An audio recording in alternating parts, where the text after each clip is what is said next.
Greetings, you ever-curious Herle Burly-ites. So we're recording this one on Saturday, January the 25th, which means it's TD -7, Tariff Day -7.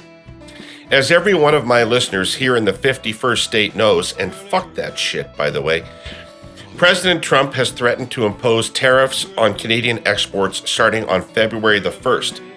Initially, he said 25% on everything. He's been less specific of late, but who the hell really knows with Trump? Canadian leaders have been consumed with how to respond. Taxing or restricting our oil and gas to the U.S. has been suggested and debated fiercely. Writing last week in the Hub, our guest today says that makes little economic sense. He has what he says is a better idea. Truth-telling economist Trevor Tombe joins us for a second time here on the Herle Burly.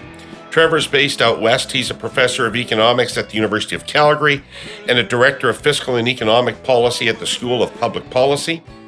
His research includes a broad set of topics, including international trade, public finances, and fiscal federalism.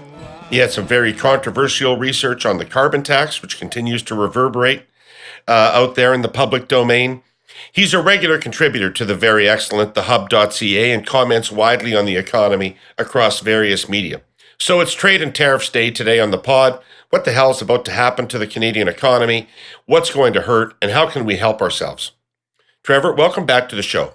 Really great to have be you here, man. Yeah. Thanks for having me on. You're just in the nick of time.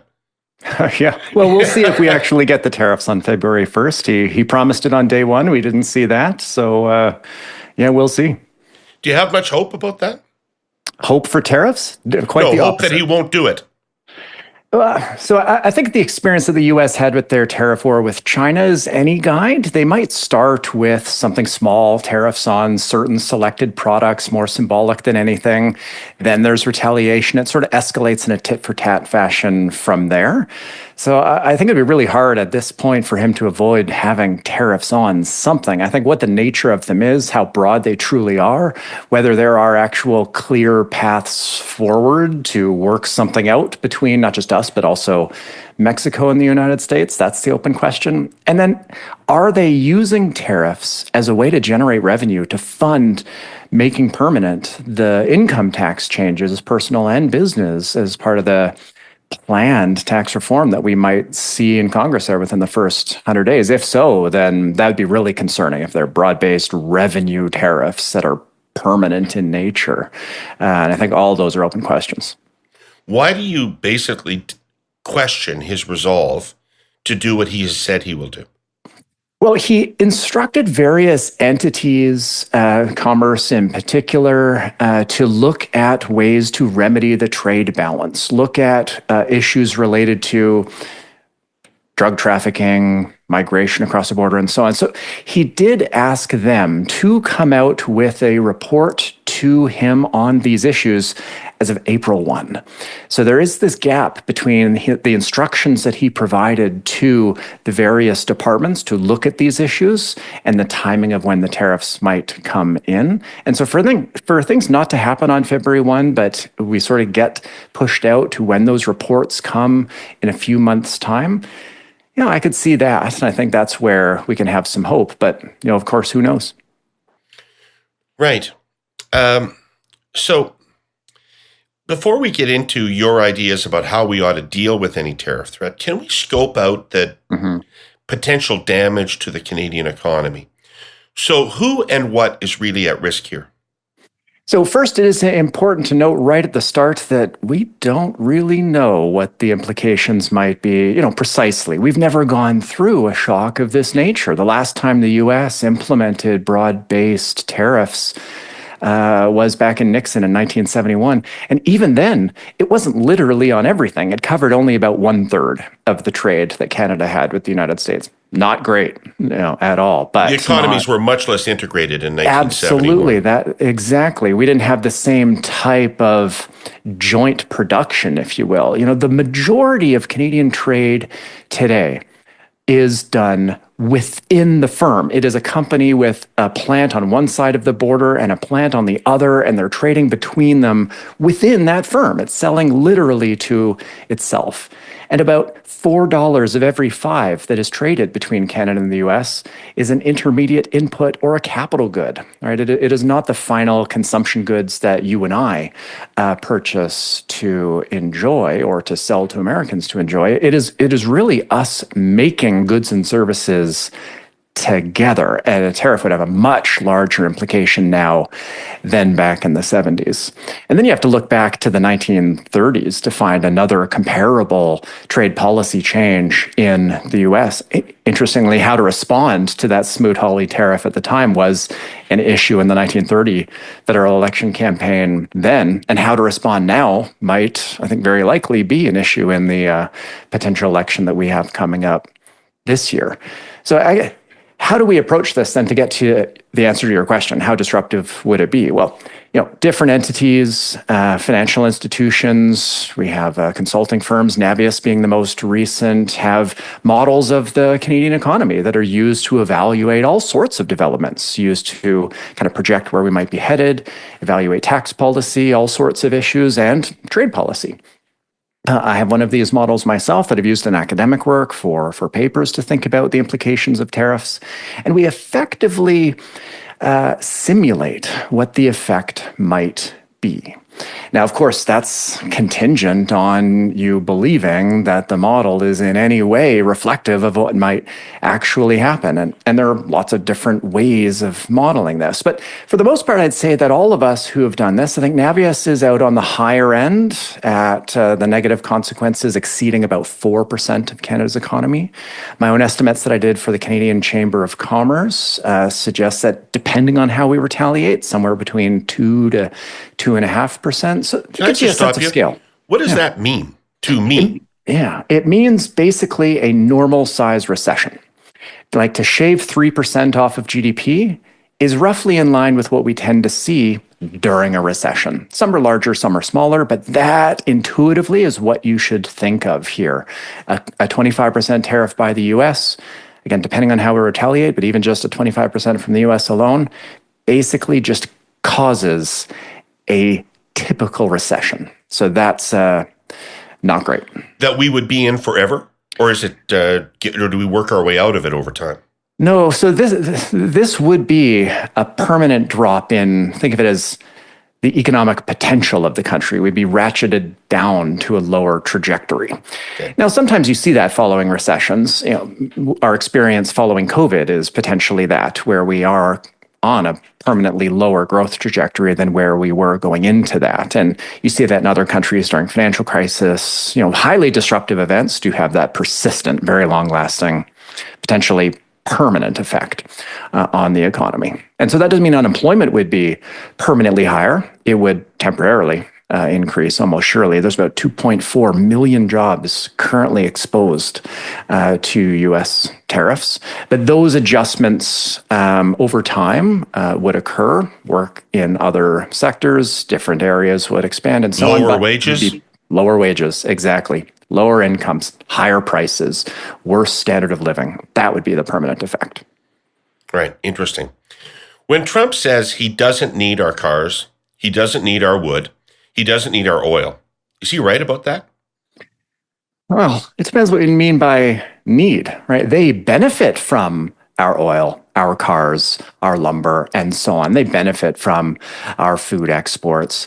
They gain from trade with Canada, and we gain with trade with the US.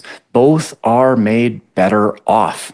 But trade with the United States is roughly equivalent to about 1/3 of Canada's economy. And from the US perspective, trade with Canada is equivalent to about 3% of theirs. So it would cost them to not have trade with Canada, but it would cost us far, far more. So let's say it was a flat-out war. I had been holding out hope that Trump's policies would come to a crashing halt in the U.S. midterms because Americans would be feeling the pain from the war, from the trade war, and they would want different answers. Is that realistic? Or can we not exert that much pain that it would impact on their electoral system? So that's going to get into how we should retaliate. Let's just deal with the U.S. tariff side of things on its own. Tariffs levied by the U.S. are largely going to be seen in the form of price increases for American consumers, right? We know that because that's what the evidence has clearly shown based on the U.S. trade war with China. And so that same effect will be seen this time around. But will consumers know that they're paying slightly more for certain goods? I'm not sure. They might if it's truly across the board tariff, and including on oil, price increases for gasoline in the Midwest in particular. That might be quite salient and visible and known to consumers. But for the most part, just given how much less of their overall consumption is tied to imports from Canada, it's kind of easy to think that they might not know. In the same way that consumers there don't realize they're paying the tariffs on imports from China either. And so that's kind of a political issue. Like, can there be an effective marketing campaign, I guess in this case by Democrats, that connect price increases, cost of living challenges to the tariff? I'm not sure. And then if the tariff revenues are used by the U.S. to facilitate income tax changes, which of these two policies are more salient in the minds of voters? I'm not sure either. I mean, that's where your expertise would come in, so I'd defer to you on this one. But I'm not sure it's a foregone conclusion that tariffs would be a top issue in the midterms, because it wasn't with the trade war with China. Right. Just one last question on the impact on Canada. Are there regions that are particularly vulnerable to this? And let's specifically say if oil and gas was exempted, then who in Canada is going to be paying the price? Ontario? Yeah, so let's think about the jobs exposed to tariffs. So I mentioned 2.4 million in total. About 1 million of those are indeed in Ontario. That's about 13% of all jobs in the province.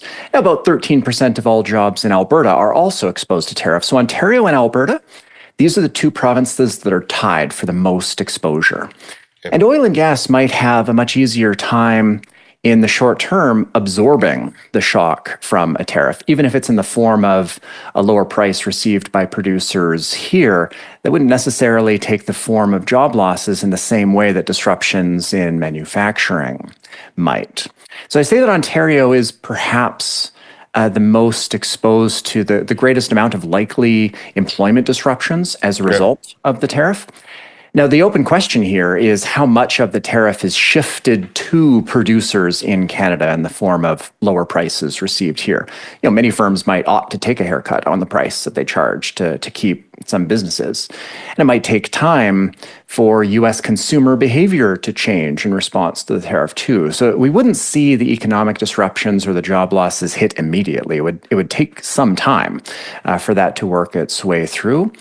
But yeah, it would be Ontario, especially if oil and gas is exempt. But many other provinces also have pretty significant shares of their employment tied to exports to the U.S. British Columbia, about 1 in 10 jobs is exposed to a tariff. In Quebec, it's about 12%, so not too far behind Ontario. So this truly would be broad national economic disruptions.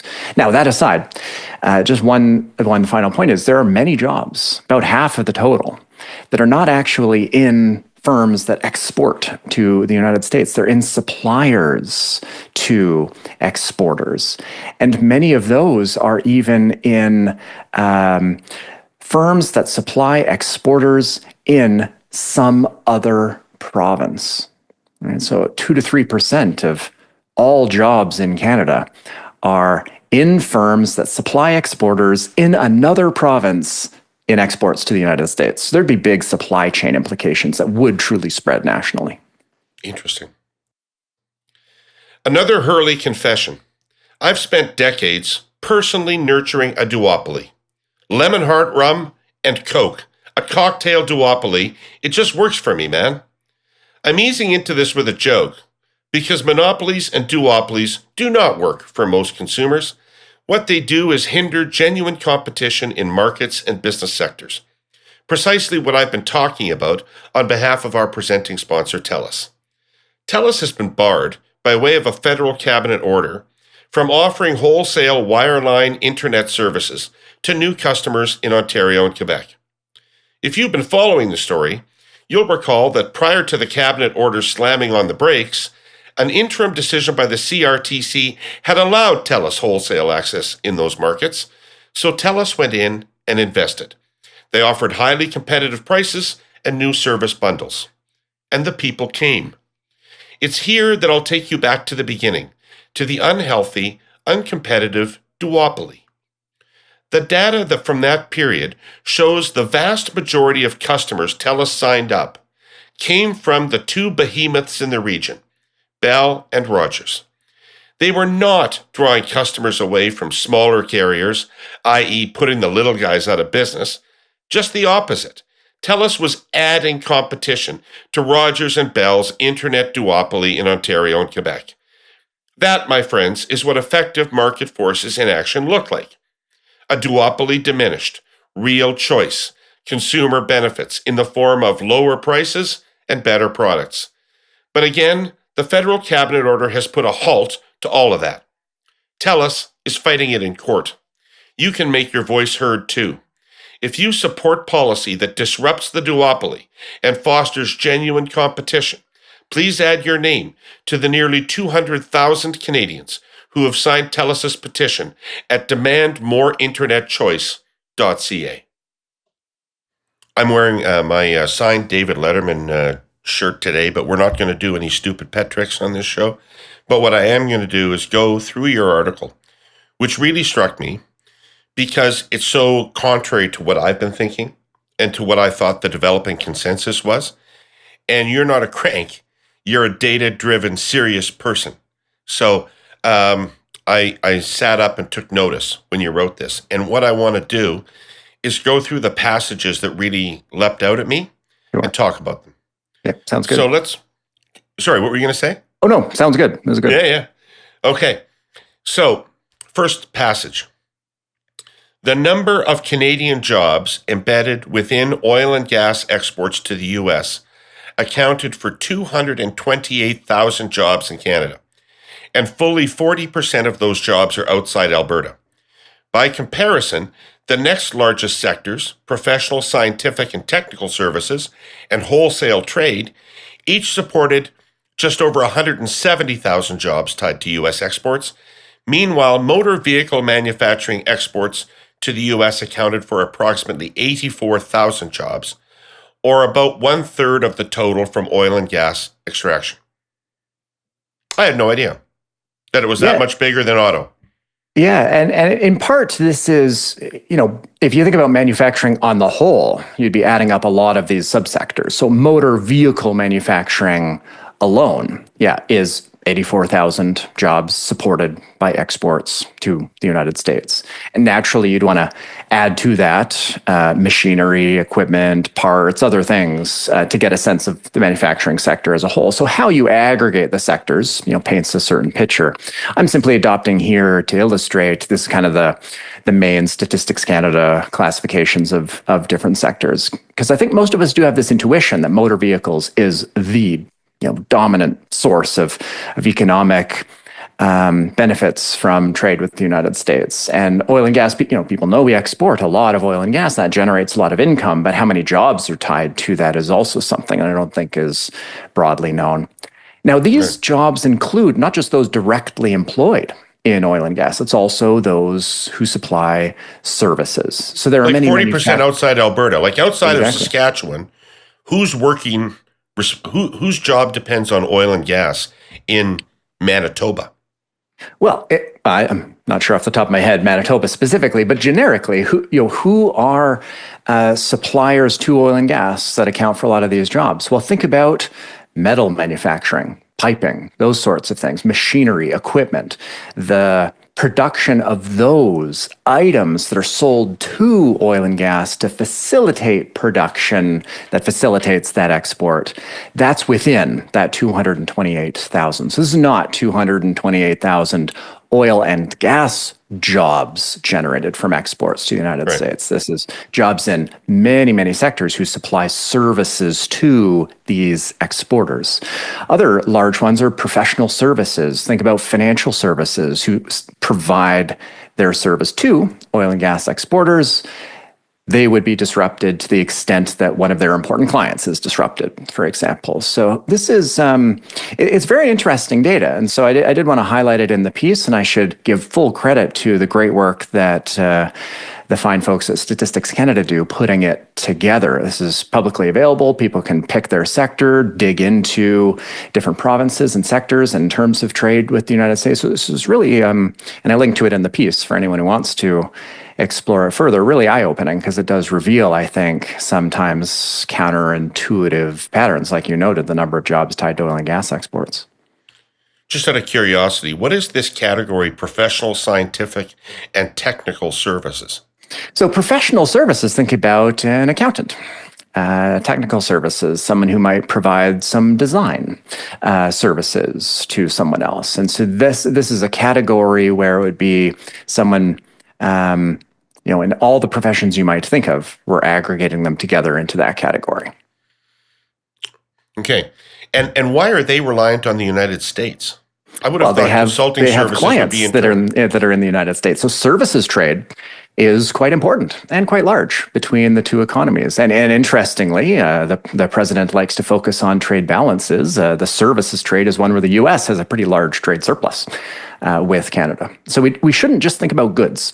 We have a much broader and deeper economic relationship with the United States. Right. Okay. So the main point of the article is that restricting oil and gas exports should not be on the table as an option for Canadian retaliation. And you say, over time, the costs of restricting energy exports would grow even larger. Such a move would likely prompt the U.S. to reconfigure its infrastructure, refineries, and policies to reduce reliance on Canadian oil permanently. The fleeting costs we might impose on the U.S. today would risk permanently shrinking Canada's economic potential.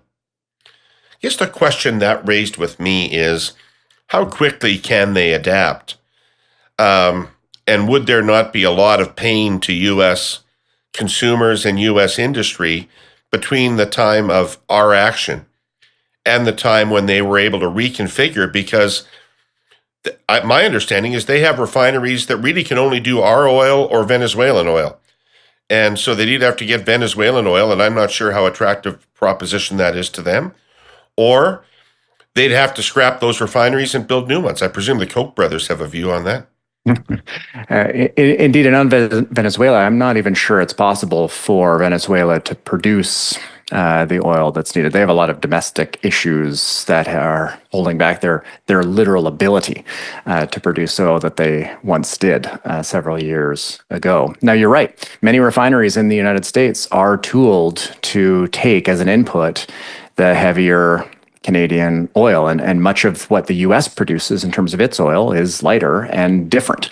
And it would take time to retool these refineries. How much time? That's an interesting question. So one thing the president did on day one was declare what called there a national energy emergency. This has never been done before. There have been in the past regional energy emergencies that have been declared, but what it effectively enables them to do is circumvent various regulatory barriers that might slow down new projects, including suspending various environmental regulations in different areas. How much of an ability does that allow them to more quickly adapt energy infrastructure or refinery capabilities? I'm not sure. Like, that's an engineering and technical question.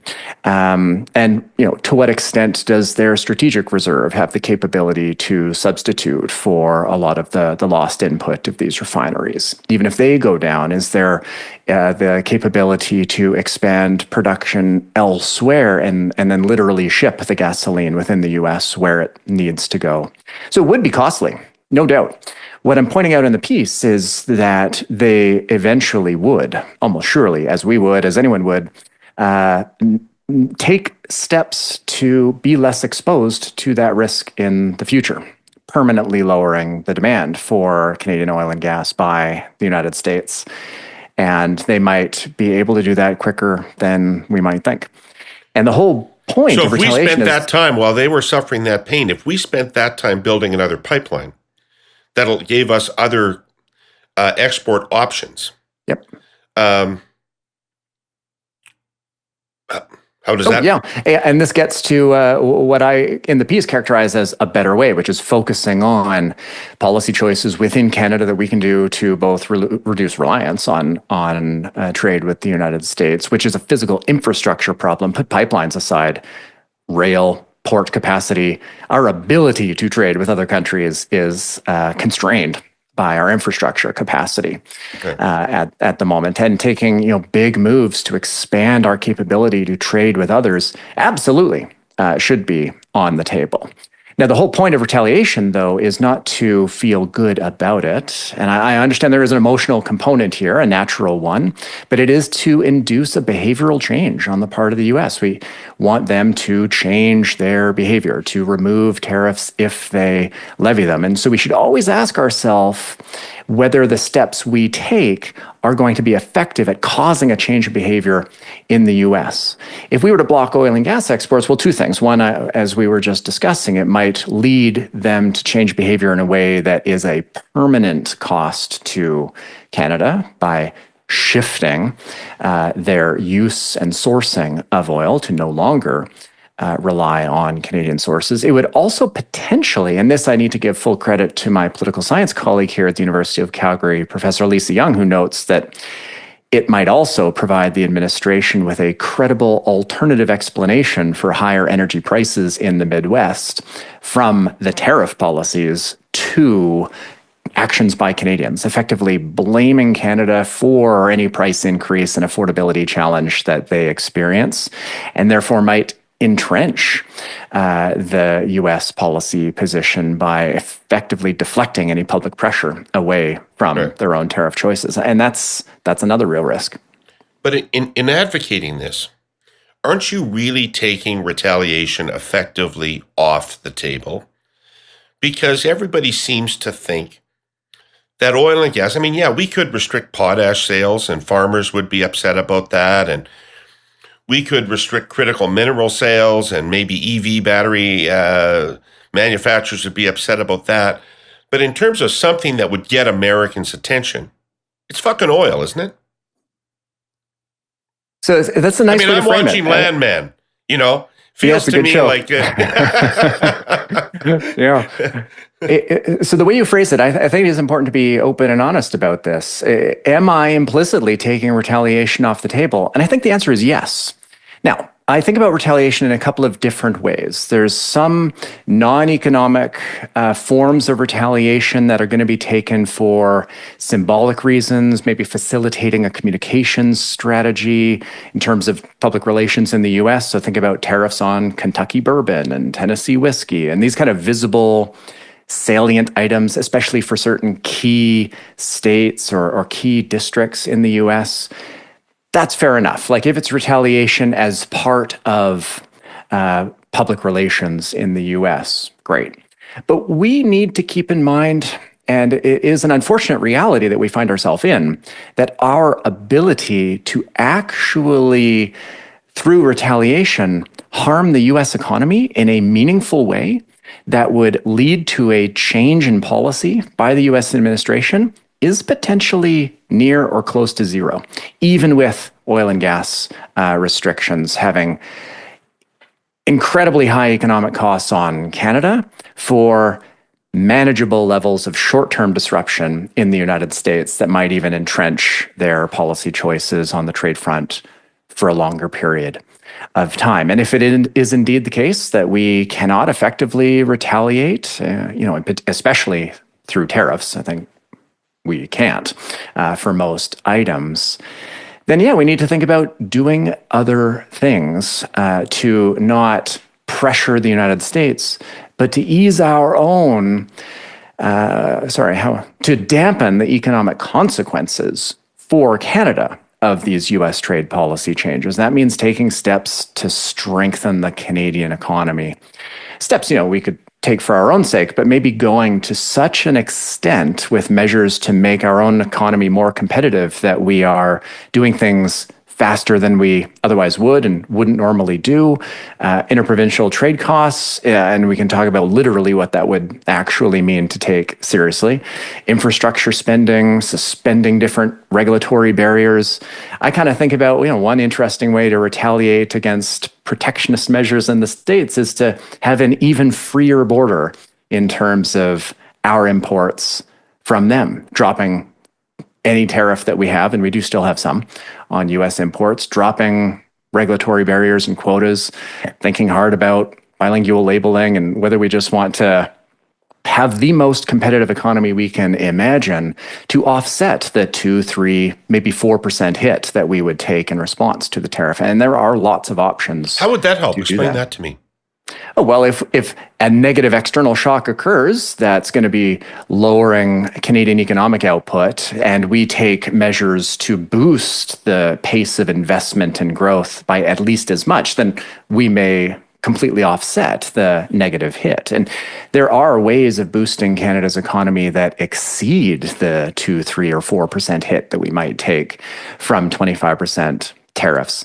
Most growth, most labor productivity growth comes from investment. And right now, investment flows between Canada and the United States are hugely lopsided. Where we in 2023 sent about $400 billion that year in financial flows from Canada to the US, which is more than double the reverse direction. So big steps to change that. Massive overhauls in taxes, thinking about special economic zones that we could set up around Windsor, where for 10 years a new facility is tax-free, or all sorts of big measures to boost investment in Canada could absolutely move the needle to offset the losses from trade disruption with the US or potentially even exceed them. So I guess I'm hearing from you really not a plan to get rid of the tariffs, but a plan to live with the tariffs and assume that they're going to be on for a while. No, so there are reasons for the tariffs that have been at least articulated by the president. Border security. Oh, wait a second. Let me go to this. Here's your piece. Here's what you wrote. Here's what you wrote, because I want to take you on this. Here's what you wrote. Rather than engaging in tit-for-tat retaliatory measures, Canada might achieve more by addressing some of the primary concerns that have been raised by the U.S. administration. Recent concerns have focused on border security, migration, and fentanyl trafficking. Whatever the merits of these issues, Canada has rightly already moved to beef up border security. Additionally, Canada should follow through on its long-standing commitment to increase military spending to 2% of GDP, a pledge we've consistently failed to meet. First of all, these are not real. The border concerns are not legitimate, right? There is no human traffic. There is no migration problem with Canada that is of any significance to the U.S. society. The fentanyl flows are the other way. And on the on defense, that's just something that he threw in there. Plus, he dramatically overstates the trade imbalance. Oh, for sure. I'm not sure we know what he wants. That's totally fair. I don't think we know what he wants. So he could have us running around, helicopters flying up and down the border, throwing money at defense. And none of that matters because he thinks this is good economic policy and he's going to keep it. Or because he's trying to break us. Or because he wants our water. We don't fucking know. Yep. And doesn't that lead you to want to fight?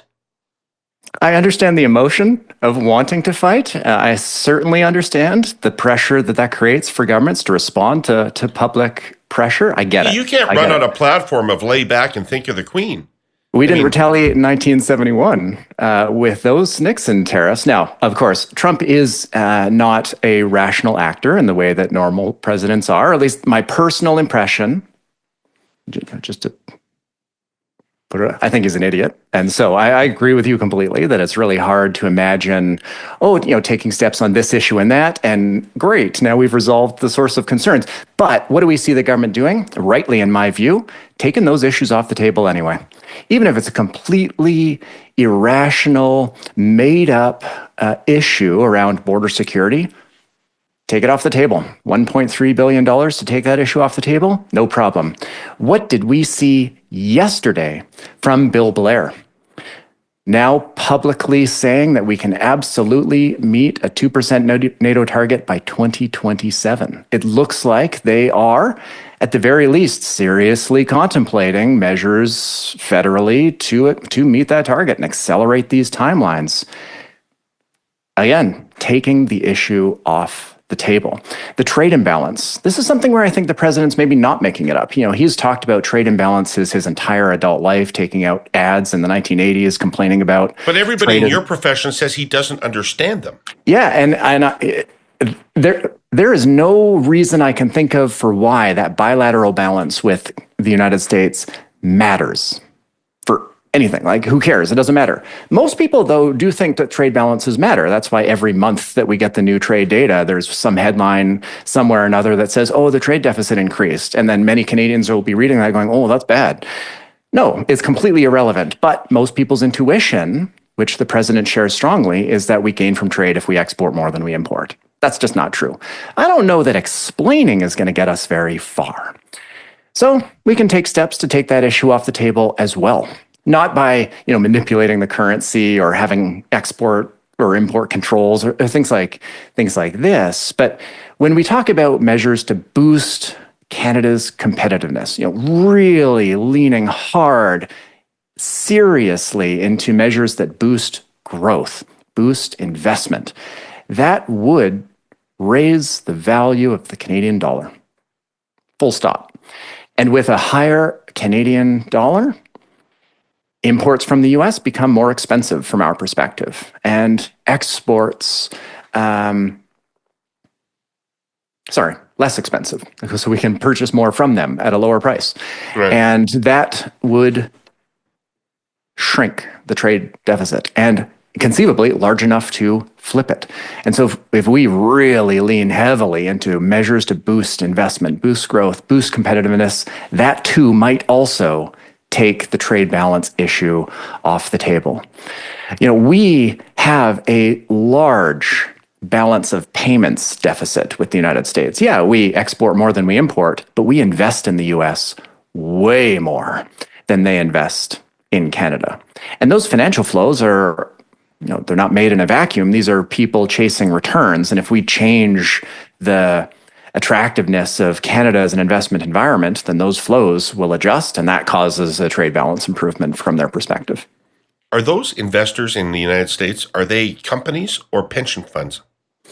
Oh, so of the roughly $400 billion that we send to the United States, about $100 billion of that are what's called direct investment in assets into the United States. And so that would be companies setting up facilities. It might very well be pension funds investing in facilities like direct assets. But a huge amount of those investment flows are into loans, into bond purchases, stocks, things like that. So it'd be Canadians and their RSPs allocating to U.S. shares, that sort of thing. So it's a whole mix of things for sure. Right. You mentioned both the dollar and stocks, so I'm going to just pick up on that for a second. What do you make of the fact that there's been very little market reaction to these tariff threats? The Canadian dollar is off, I think, 0.5 cent over the last month or so. The market continues to do well. So are people not thinking it's a big deal, or are people doubting whether it's going to happen? I think it's that the probability that markets are placing on the tariffs occurring, like true across the board tariffs, are really low, right? It's really hard to think about any other explanation for this. Because, yeah, broad-based tariff levied by the United States would shrink the value of the Canadian dollar quite a bit. We saw that on day one, where, they were not implemented day one. The dollar shoots up by roughly a cent. Then a couple hours later, when he says, oh, don't worry, they're coming February 1st, then boom, the dollar shoots already right back down by a full cent. And I think that's only partially pricing in the effect. If I go to one of these betting markets, Polymarket being a particularly big one, you can right now buy and sell on a bet for whether or not Trump will actually impose a 25% tariff on Mexico or Canada before February. And right now it has a 4% chance of occurring. Now, that dropped, of course, because the February 1 date, but they also have a contract for Trump imposes 25% tariff on Canada and Mexico before March, like any time in February. And right now, it's only a 27% chance. So at least you have these betting markets that are implicitly pricing in here a 3 out of 4 chance that we don't see the tariffs. And that's probably reflective of what's actually happening in the markets as well. Now, whether tariffs occur or not, Canada has an economic problem because of the uncertainty that it creates. We're already seeing. Who would be investing in Canada right now? Exactly. Nobody. Right? If you were somebody thinking about selling into the American market, you would not invest in Canada right now. And that would be prudent, right? Especially if it's a large investment in a new facility, whose output would be exported to the US. Now is probably not the right time to do that. So we haven't got the data yet, but I suspect when we do, we're going to see a big drop in investment levels in the first quarter of this year, just for that reason alone. So we're already right now incurring large economic costs, whether the tariff happens or not. Okay, I want to talk some more about the war on trade we are told will hit just about every sector of the Canadian economy starting this week. Now, I know facts are not fashionable anymore. People who don't like them just yell fake news and go back to listening to what they want to hear. But I'm afraid facts remain facts. Here are a few about the automotive industry. As I said last week, our sponsor CN moves about half the vehicles sold in Canada and a lot of the ones sold in the US too. CN has evolved along with the supply chains that have grown up over the past 6 decades between Canada and the States. American automakers operate plants in Canada to take advantage of wages here, the exchange rate, social benefits for workers, and skilled Canadian labor. They do it because it's profitable. So when you hear talk about not needing Canadian cars, well, let me stop right there. There's no such thing. Most cars are manufactured on both sides of the border, crossing and recrossing multiple times before final assembly. Anyway, talk of ceasing production in Canada and bringing it all back to the States is utterly mystifying. Companies would have to shut down plants here, fire entire workforces, abandon integrated supply chains, build new plants in America, and deal with retaliatory responses from Canadian governments. Foreign automakers would happily jump into the breach. And guess what? The cost of a vehicle would spike immediately, enormously, on both sides of the border. Yes, both sides of the border. As someone once said, you're entitled to your own opinions, but not your own facts. CN stands for smooth, unshackled, free, fair trade, and will continue to. Next week, lumber and energy. This is all so baffling. Okay, the last segment of your article I'd like to talk to you about is this one. And we talked about it a little bit, but I'd like to get into how this would work more granularly. In Canada's case, the significant trade surplus with the U.S. is more than offset by roughly $400 billion in annual financial outflows to the U.S. In 2023, resulting in a net balance of payments deficit for Canada in its overall relationship with the U.S. Such financial outflows may be a symptom of a weak Canadian economy and an unattractive investment environment. Much has been said about Canada's recent economic malaise, and it's hard to overstate just how significant an economic hole we've dug ourselves. If we improve our investment climate by reforming business taxation, easing regulatory burdens, addressing persistent issues like interprovincial trade barriers, removing political interference from major project decisions, expanding key infrastructure, and so on, Canada could attract far more investment. Can you unpack the euphemisms within there to tell me what they actually mean? Sure. I guess let's start with economic malaise. Like, what am I talking about there? Well, Canada's rate of productivity growth has really fallen off a cliff in the past decade. And I don't want to link this to the change in government that we had in 2015. There's a lot of reasons, and I can unpack that. So I just want to be 100% clear. I'm not saying that this is a government policy issue. Policy matters and so on, but lots of things happening that has led effectively to Canada's economy growing on a per person basis very little over the past decade. Like ups and downs, but we're basically today in the same position we were at, back in 2016, 2017. Is this not a Western world phenomenon except the United States? Is the United States not, are we the outlier to the Western world, or is the United States the outlier to the Western world? The United States is an outlier and Canada is an outlier. So we are growing more slowly than many other developed economies. The United States is growing more quickly than many others. Let's not even compare ourselves with others. We're growing more slowly than our own pre-COVID growth trajectory. So we're about 7% smaller than we would have been had we simply returned to trend, as many economies have. Now, the US has returned to their trend, which was pretty strong per capita growth. But prior to 2015, so 20 years between 95 and 2015, Canada and the United States economies grew and shrank together in almost perfect lockstep. We were in 2015 exactly where the United States was relative to our own 1995 starting positions. So during periods of energy booms and busts, financial crises, September 11th, and so on. So Canada growing with the United States is the normal situation for us. Naturally, because so much of our economy is tied to the United States. And so they're a natural comparator. It's not just cherry picking here. And it's really just the last decade where we've decoupled, which is the unusual development. And that has led our economy today to be about 20% smaller than it otherwise would be had we just continued on the normal pattern that we had for the previous 20 years before 2015. That's massive. That's a $600 billion a year drop in incomes. You mean for every $5 I have, I should have 6? Yes. Yep. Full stop. Now, whether there are policy measures that could be taken to reverse this, let's circle back to that in a moment.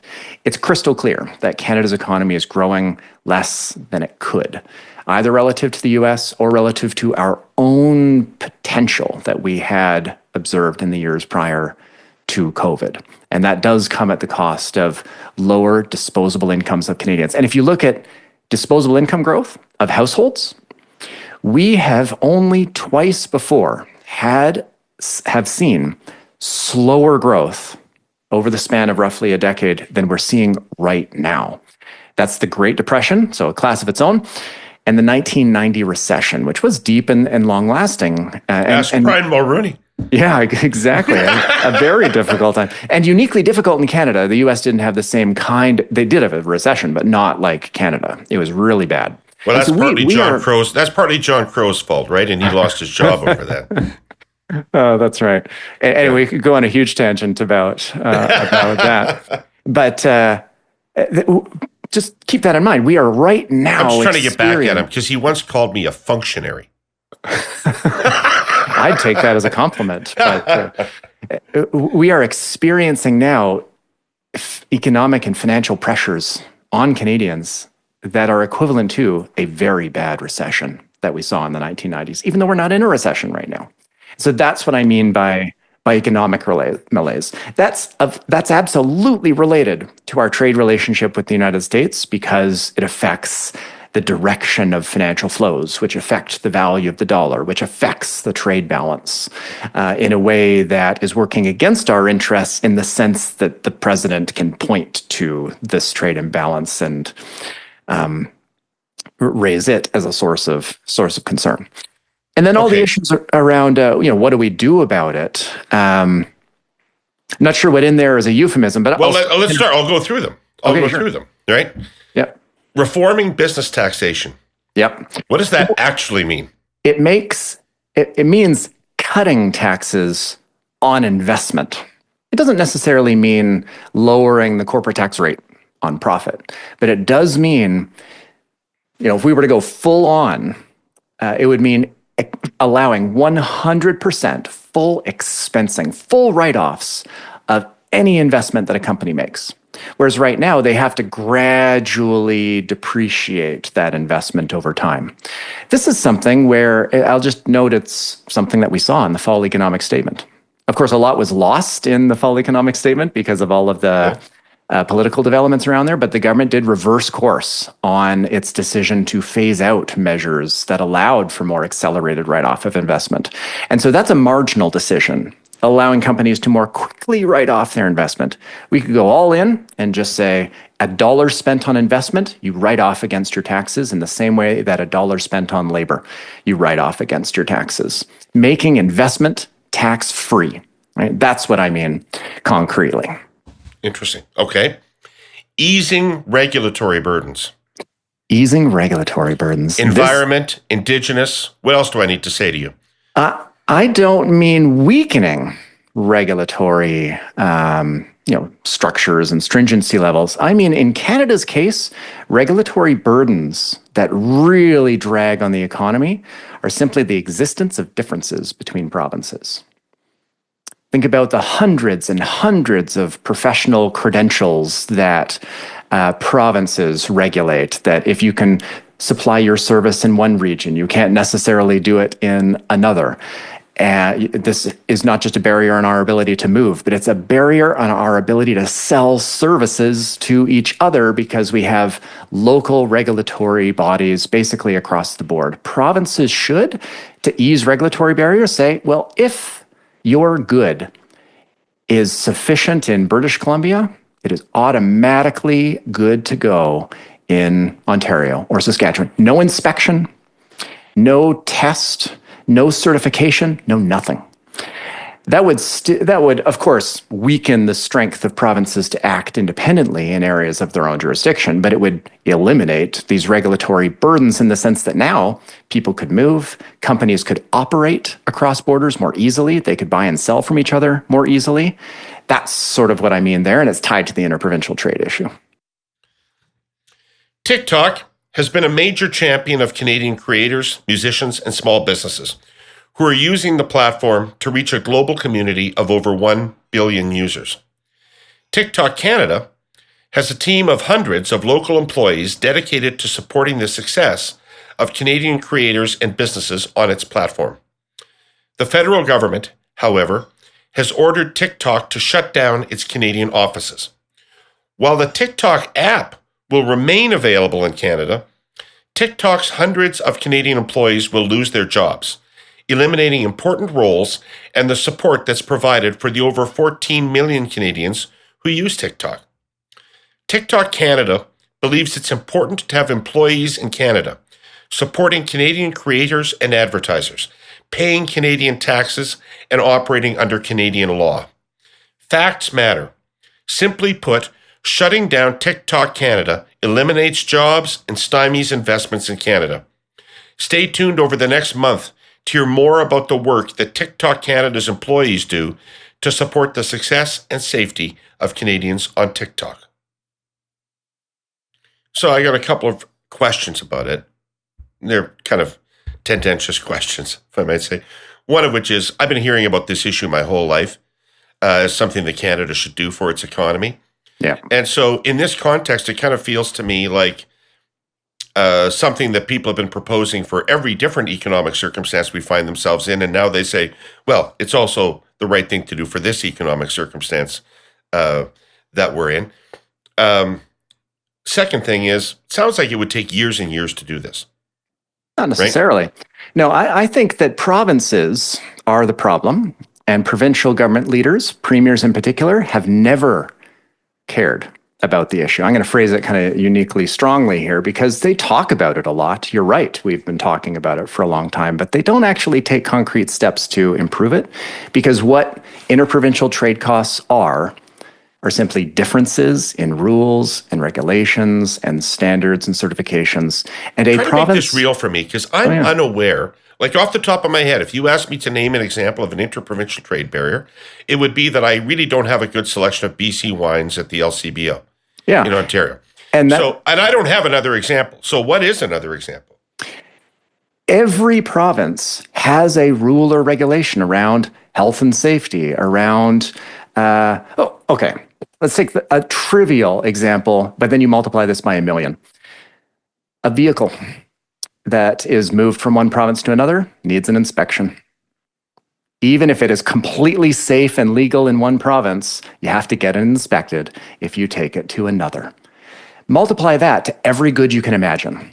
Anything that needs an inspection to check to see if it is good or not. Agricultural goods sometimes go through 3 inspections, point of production, federally when it crosses a border, and maybe in the province where it is consumed. Regulatory differences is the issue. If you're a lawyer trying to sell your services to a client in another province that you don't have a license in, even though you're completely licensed in, say, Ontario and want to sell to a customer in Manitoba, well, tough. You can't, right? These are interprovincial trade barriers. Provinces having different rules, that's interprovincial trade barriers. And what can a province do instantly? Well, Ontario gives a good example of this. In 2023, it enacted what it called the as of right exemption for certain health professionals, certain doctors, nurses, lab technicians, where it basically just says, if you're licensed in another province, you are automatically good to go in Ontario. Every province could do that instantly across the board, covering I think it's roughly 600 provincial level occupational licensing bodies. And now is kind of a moment where we do actually face what I would characterize as something where we should think of it as an economic emergency, and that means plowing through any resistance of these local regulatory bodies who would, of course, push back on a loss of their own independent authority. Plow through it. It would also mean saying, well, if the vehicle or commodity is safe for sale in BC, it is automatically safe for sale in any other province. And a province could enact that kind of regulatory change instantly. We saw movement on this with trucking. Trucking is a good example where the rules are different, like literally the rules of the road are different from one province to the next, around axle weights, around signage, around what's the definition of daytime being slightly different. And in October, we did see movement among many provinces, not all, but many provinces and the feds agreeing to enact what they're calling mutual recognition within trucking. As in, if your truck is good to go in one province and it doesn't abide literally by the regulations that exist in ours, who cares? You're good to go. That's a huge change. Now, provinces haven't followed through on that. Hopefully they do, but it's that can make a real difference. Provinces recognizing that they are both the problem and there is an easy solution if they are comfortable ceding some of their autonomy. Interesting. Okay. The last euphemism I want you to explain for me is removing political interference from major project decisions. There's the Albertan in me. What's an example of political interference in a major project decision?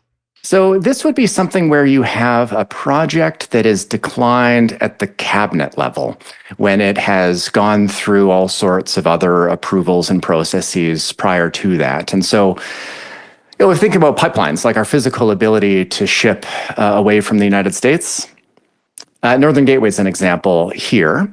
Now, there were other challenges there with failed consulting that is the fault of the previous government as well, but no effort to try and fix that and move forward on the project. And that's a political decision in the sense that it's a project that has financial merit and economic merit in the sense that it could pay for itself. But the restrictions on going forward is a political choice. And you would strip from governments the right to say, we value old growth forest ecosystems more than an oil pipeline? No, if there's an objective that governments want to be included within the regulatory process, then include it within the regulatory process. That's separate from whether cabinet can then, after something has gone through the approval process, change its mind.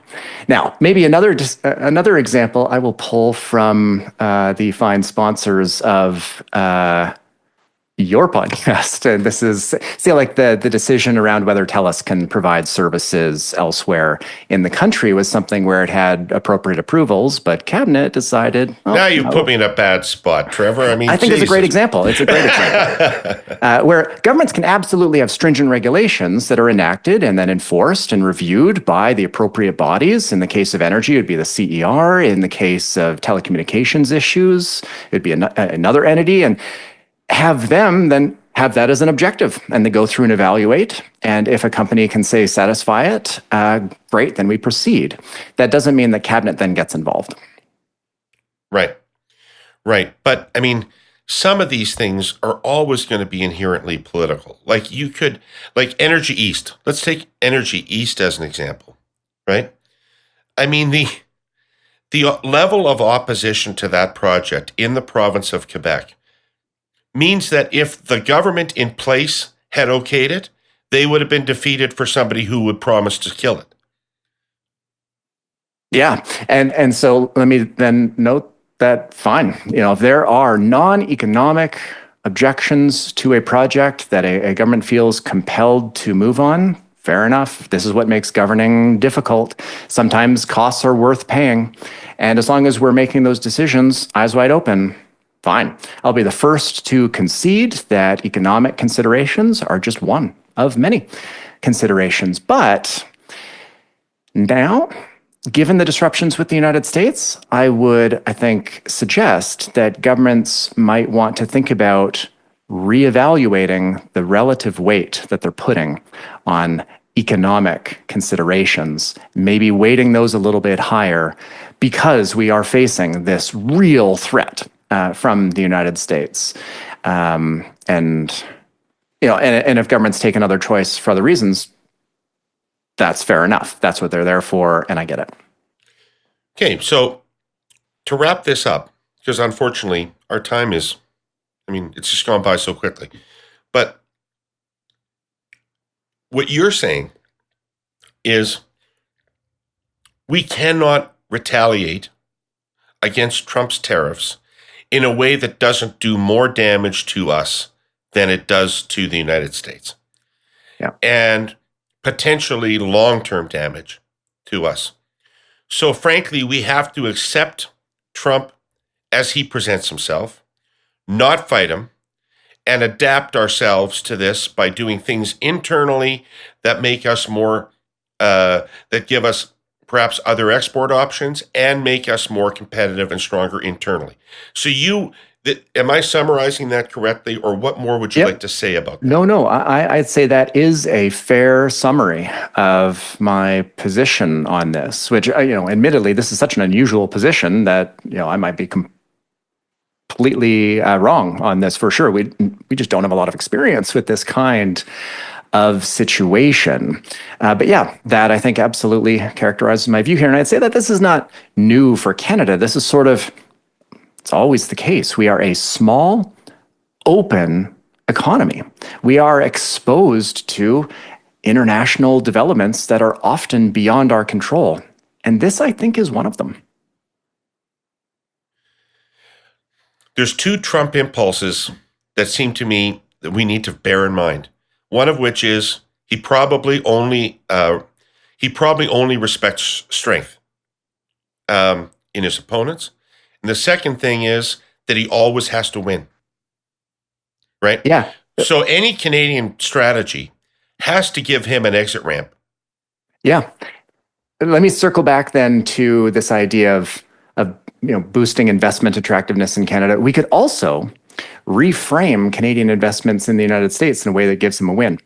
Look at the World Economic Forum speech that he gave a couple of days ago, where he, again, reiterated us as the 51st state and saying he doesn't need our oil, it doesn't need our cars, and so on. In that same speech, he also pointed to other countries like Saudi Arabia and the hundreds of billions of dollars that they are now investing in the United States, thanks to President Trump. Well, Canada is investing hundreds of billions of dollars a year in the United States.